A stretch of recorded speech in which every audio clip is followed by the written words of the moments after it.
Body-worn cameras. I know it's concerning for the community. It's very concerning for the police department. And it will be the main focal point once we're able to proceed with our administrative investigation.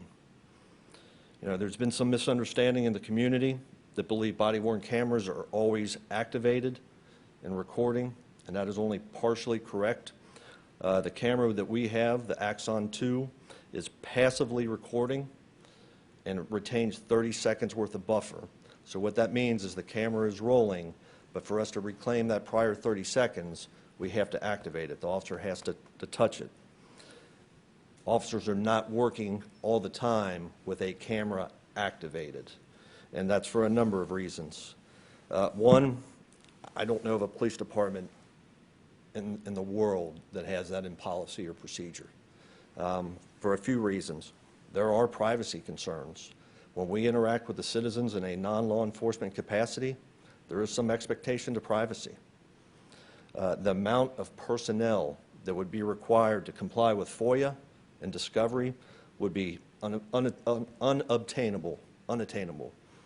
It is already a significant struggle for this department to keep up with the current demands for the BWC video that's captured in just a normal 10-hour shift.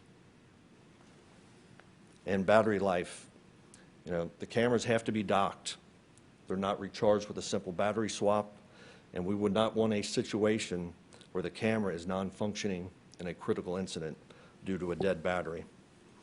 You know, I don't have the immediate answers to discuss the lack of BWC in this incident, but what I can tell you, and I can tell our community, is for the most part, officers embrace this technology. Your officers are used to working under scrutiny. That's what when we sign up, we are used to being scrutinized, and as we should. The officers have found that the cameras not only hold themselves accountable, but it holds the community accountable. So I want to put out the narrative that policing as a whole has embraced this technology, and I've been living with this technology for the past 4 years.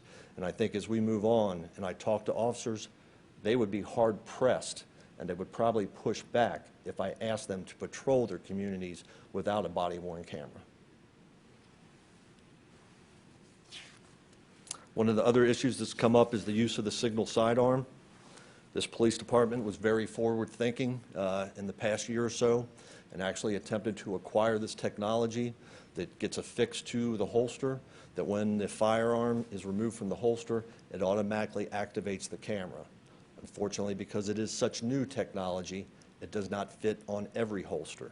The holster that it is predominantly made for is back-ordered because it is the most popular holster and in use by probably 90% of all police departments and military organizations. So we were forced as an agency to go with a different holster that the signal sidearm is not manufactured for. So even though we've acquired it, we've paid for it, it has never been functional. We've been working through logistical challenges. I'm told that Axon has really stepped up to make us a new model. The challenge that we have now is it does not fit the existing screws of the current holster.